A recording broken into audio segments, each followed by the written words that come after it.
Good afternoon. We are here for the first intergovernmental conference between the Republic of Moldova and the EU.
Good afternoon, everyone. Welcome to this press conference following the first accession conference with Ukraine. With us in the press room today for the Ukrainian delegation, the Deputy Prime Minister, Ms. Olha Stefanishyna, for the European Union and for the Belgian Presidency, Belgian Foreign and European Affairs Minister Hadja Lahbib, and for the European Commission, Commissioner in charge of Neighbourhood and Enlargement Policy, Varhelyi. I will first give the floor to Minister Lahbib, then to the Commissioner, and then to the Deputy Prime Minister for their respective readout of this first IGC, and then we will take some questions before moving on to the next IGC with Moldova later on. Minister, please. Thank you, Alexandre. Ladies and gentlemen, dear Ola, dear Oliver, today marks a momentous occasion, the official opening of accession negotiations between Ukraine and the European Union. On behalf of the Belgian presidency, I extended my heartfelt congratulations to the Ukrainian people and their leaders for reaching this significant milestone. This is a testament to the unwavering spirit of the Ukrainian people in the face of immense adversity. Your courage and steadfast commitment to the values of freedom and democracy are an inspiration to us all. The Belgian presidency has invested a great deal of time, I have to say, and energy in reaching an agreement among the 27 on the negotiating framework, which we presented today, and we are delighted, really delighted, to have reached this agreement a few days ago and to be holding this conference just a few days before the end of our presidency, and indeed in Luxembourg, which makes happy Xavier Bettel as well, so everybody is happy. Our relationship with Ukraine has been steadily growing for over a decade. You are a close partner, already deeply integrated through the Eastern Partnership and our association agreement. And this agreement has facilitated extensive cooperation in various sectors, laying a strong foundation for further progress. With the years, you became more than a closer partner. You became a member of the European family. We also recognise that this process starts in terrible conditions. The European Union stands united in condemning Russia's unprovoked war against Ukraine. We remain unwavering in our support for your independence, sovereignty and territorial integrity. And our commitment to providing financial, technical and military assistance will continue as long as necessary. Today's IGC marks the start of a long and demanding reform process aimed at integrating the EU acquis communautaire and meeting the Copenhagen criteria. The accession process that started today will be demanding, requiring continued dedication to reforms in crucial areas like the rule of law, judicial reform and the fight against corruption. We encourage the Ukrainian authorities to continue to demonstrate the strong political commitment to EU reforms that they have shown to date. In this respect, reforms concerning the fundamentals will remain at the heart of the process. The accession process is, of course, a win-win prospect. The perspective of an EU membership offers significant benefits for both sides. Ukraine will gain access to a vast market, fostering economic growth and investment, and EU citizens will benefit from closer cultural and social ties from new opportunities and new partners. I especially welcome Ukraine's commitment to the common foreign and security policy. This alignment reflects your strategic choice as a European nation. We will continue to deepen our dialogue and cooperation with the Ukrainian civil society, ensuring public support for this historic journey. Dear Olha, we all remember the EU flags flying on Maidan Square 10 years ago. It was exactly in 2014. We remember what Ukraine has endured since that day.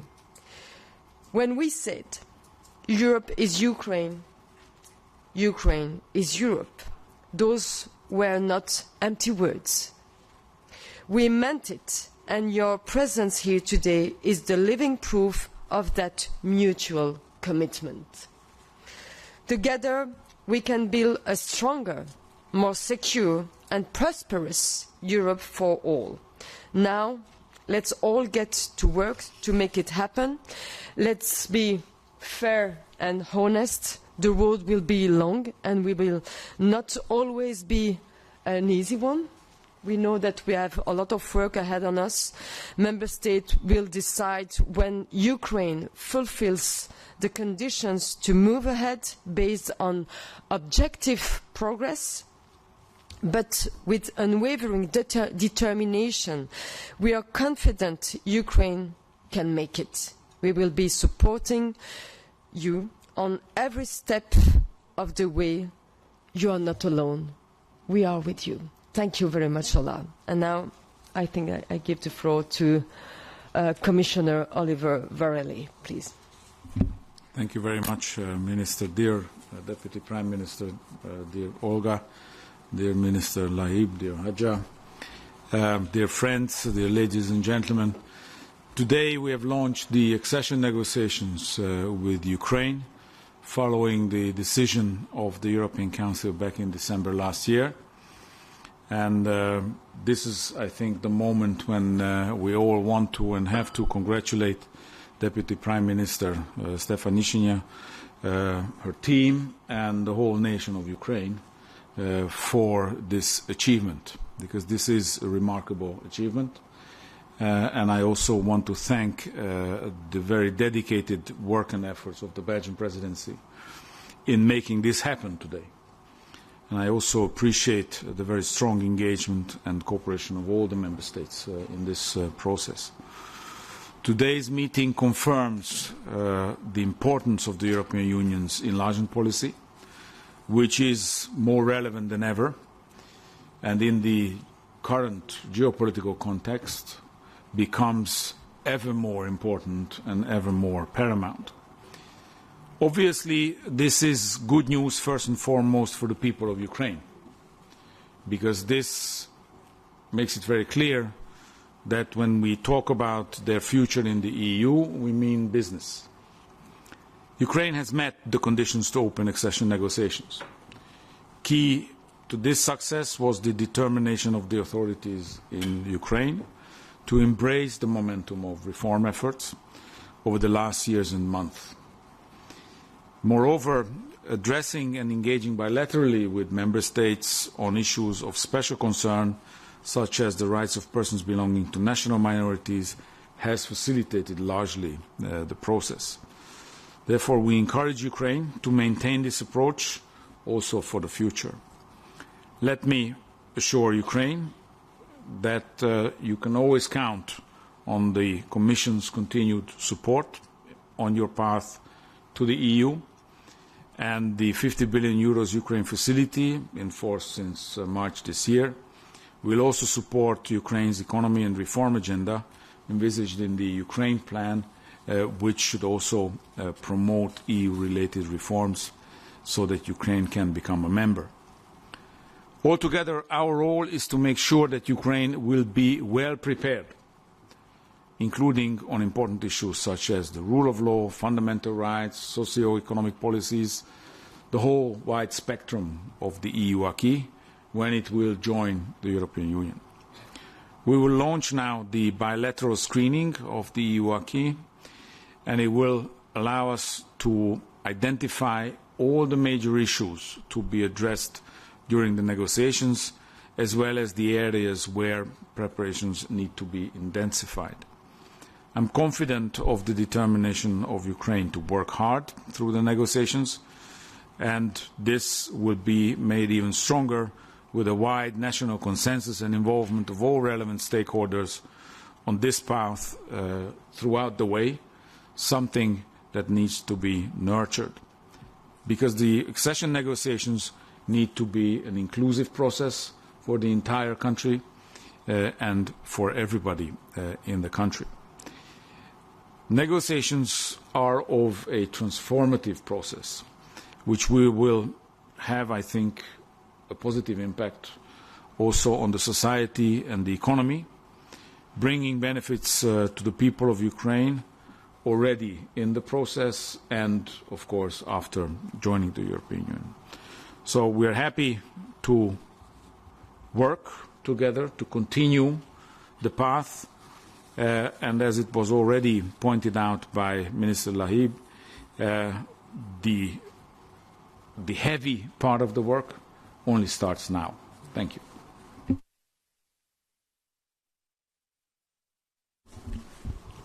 Thank you so much, Minister Lahbib, Commissioner Varhelyi.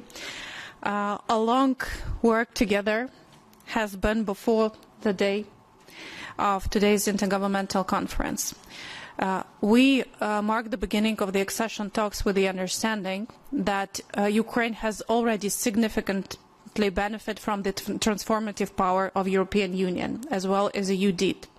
Since the war started, the backbone of reforms and transformations Ukraine managed to achieve since the Revolution of Dignity and the Association Agreement has been signed has become a bond of our resilience and very existence as a country.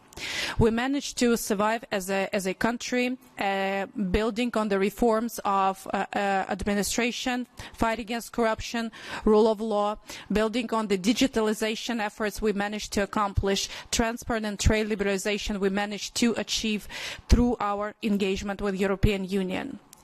To embrace all of these efforts and to show the gratitude for our resilience, on the 5th day of the full-scale invasion, President of Ukraine applied to membership of Ukraine in the European Union. But it was not only the application to embrace the reforms Ukraine managed to achieve. It was also a commitment and a promise to double our efforts to continue with our European way, even throughout the full-scale aggression. We stick to our promises, we delivered on our commitments, but our friends and all 27 EU member states, all European institutions, has delivered on its promise on 23rd of June 2022, when Ukraine has been granted a candidate status. It's a first promise Ukraine got from its partners since the gaining of its independence, which has actually been delivered. And today we have officially concluded the decision to start the accession talks, and we reiterate our commitment to proceed with this smoothly, dynamically, and comprehensively.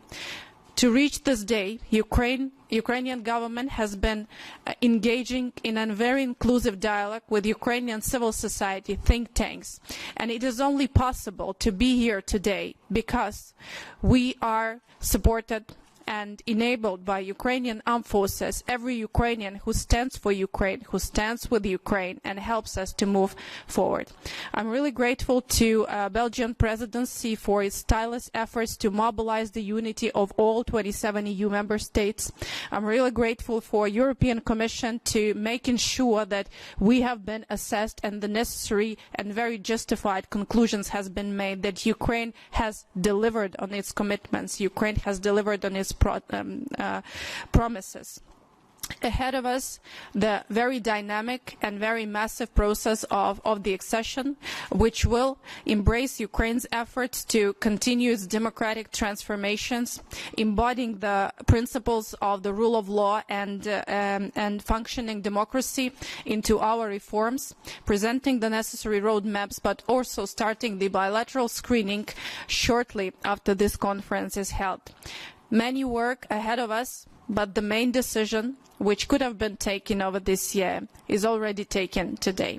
So I'm grateful to the colleagues and to all of Ukrainian delegation representing here the government of Ukraine. Thank you. Thank you, Deputy Prime Minister. Thank you, Minister. Thank you, Commissioner. We'll now open the floor for some questions from the room. And we'll start maybe with the Ukrainian journalist. Dmitro, please. Thank you for the floor. Dmitro Shkurko, National News Agency of Ukraine. Today we have had a lot of right things what Ukraine should do to prepare itself for accession. My question is to Olga Stefanishyna. From your point of view, what EU itself should do to prepare itself for accepting Ukraine? And to European side, if I may. We have had a lot about the necessity to conduct some kind of reforms in the process of enlargement of EU. What kind of reforms do you expect to be done during the next 5 years, let me say so? Thank you.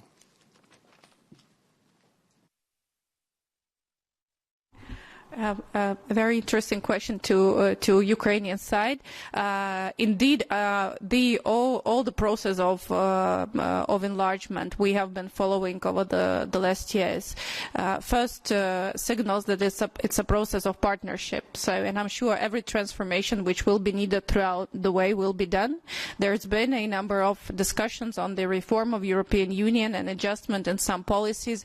Ukraine has always been a constructive partner in that regard. Additionally, Ukraine has presented its negotiating position over the intergovernmental conference today, where we have outlined our interest in adjusting the methodology for enlargement to the reality of enlargement and enabling this methodology to become the real route for the seamless integration into European Union throughout the way, and we are looking forward for engaging in a dialogue into that. Yes, indeed, in parallel of the enlargement, we have launched already a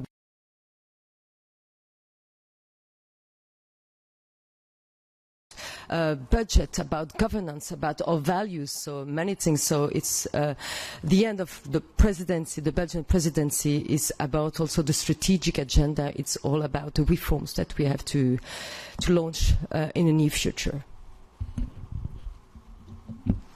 Well, first, I think there would have to be consensus emerging, and I'm looking at the Belgian presidency, also the European Council that is to take place this week, to decide that the next Commission should be an enlargement Commission, meaning that by the end of the mandate of the next Commission there would have to be an enlargement of the European Union, meaning welcoming new members to the European Union. And everything else could follow from this. You've heard the reform agenda launched by the Belgian presidency about institutional reforms, about budgetary reforms. I think that this is going to be an internal discussion. But it is also very important to point out that this is not a precondition for enlargement to take place.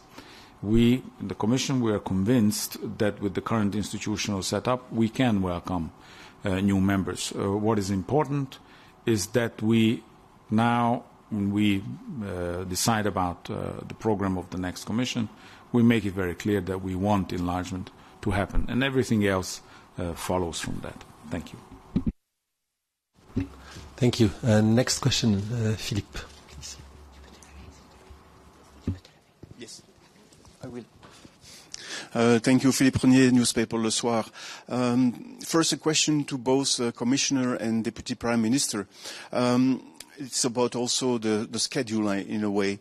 The President of the European Council once stated that the EU, but also Ukraine, should be ready to enter the EU at the date of 2030. Do you agree with this time frame?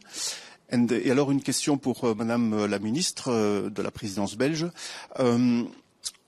On a beaucoup parlé ces temps-ci de la position de la Hongrie qui a un petit peu retardé ou rendu les décisions difficiles, et on peut s'attendre peut-être à ce que ça se poursuivra. Mais au-delà de la Hongrie, est-ce qu'il n'y a pas un risque qu'avec les élections qui se sont produites aux Pays-Bas, avec les élections qui viennent en France, etc., et d'autres encore, que le momentum que l'on observe pour l'élargissement ne finisse par s'essouffler en quelque sorte? Merci.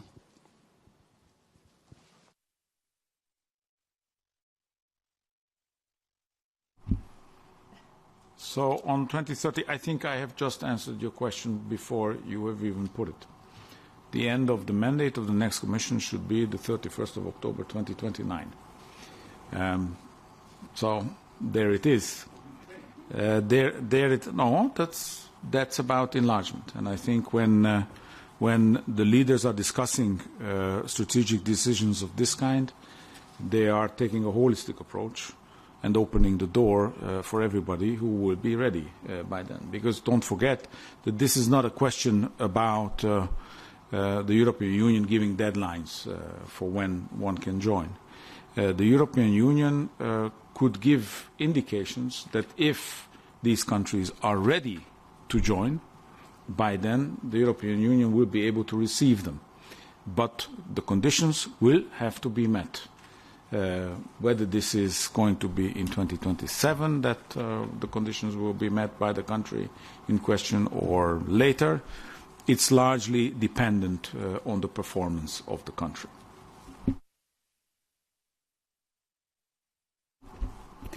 Thank you so much. If it would depend only from Ukraine, the deadlines would be much more optimistic. But again, there is a lot of process to be done at the side of the European Commission, but also we have to take account the broader enlargement group of the countries. In Ukrainian logic, we stick to a number of key principles. First, Ukraine is not a newcomer when it comes to European process and integration into EU single market. Largely, we are very much aligned with the EU acquis and enjoy the benefits of Europe as open to European Union. Second principle: membership in European Union does not mean to us a full immediate access to EU single market. So, meaning that there could be a number of transitions agreed as it was for the other countries which joined the European Union, and this would be part of our framework. And third very important principle, that nothing in the accession process could be a bigger challenge than the war we are going through, meaning that no political discourse within the country could be an obstacle to moving through the transformations needed to this regard. That combined together gives us a very optimistic forecast and brings us to another clear message from Ukraine. Ukraine is ready and capable and will deliver on its processes, and if on this way we would need to help others and mobilize energy within the European Union to reform itself, we are also ready to do that. I will continue on this optimistic line. Je pense qu'effectivement, le jour d'abord n'est pas au pessimisme. Beaucoup disaient qu'on ne pourrait pas parvenir à ouvrir ces négociations, à se mettre d'accord sur le negotiation framework pendant notre présidence. On vient de prouver que c'est possible. Et puis, c'est aussi dans notre intérêt. Je pense qu'il y a 10 ans, je l'ai rappelé dans mes commentaires d'ouverture, le peuple ukrainien nous a envoyé un signal fort. Il est de notre devoir aujourd'hui d'y répondre, de tout mettre en œuvre pour cela et de répondre aussi aux inquiétudes grandissantes de nos citoyens. Vous faites allusion aux élections et aux résultats de ces élections au sein du Parlement européen. Je pense que c'est de notre devoir aujourd'hui de répondre à toutes ces inquiétudes qui sont, entre autres, en grande partie provoquées par l'agression russe, par les interférences russes, par le danger que cela constitue, que ce soit sur notre stabilité économique et sur notre avenir, tout simplement, parce que la Russie interfère dans nos affaires, dans notre stabilité, met en péril nos valeurs démocratiques.